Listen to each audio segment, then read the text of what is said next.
มันเสก อบยังมันน้อยก็เอาไปนะดูนะ ใส่ขี้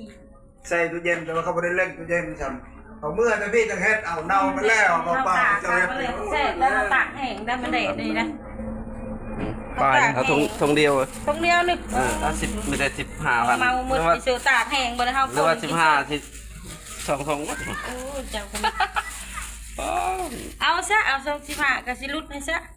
ก็บอกว่าให้เมามืดใน40,000ยังซ้ำ จับบ่ เอาแล้วไหม มันมาจากเมืองเอื่อน โอ้เจ้ากันเนาะสิไปส่ง เอ้ยมือทางนี้เด้เอ้ยขนาดเลาะทางนี้กับขนาดเลย เอามาสิเลาะไปพุ่นเลยค่ะกะมานี่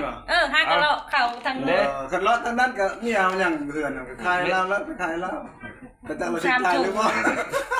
3ทง โย่ตะพัวบ่ชื่อเนาะจะมาเงินอยู่นำพัวก็ค่าแล้วว่ะ สลายอยู่นำเมียเนาะ โอ้ยคุณมือเนี่ยกระตอนเป็นสาวเนี่ยปัวใจเดี๋ยวนี้เมียใจ กิน มา ยัง เงินทัก อยากกินยังน้ำเมียซื้อให้ คุณไปอยู่ในเมียมัน สำหรับโชว์เนาะเขาว่าเศร้าเด้อบ่แต่งเมียแล้วแต่งแล้วมันเป็นนายว่ะ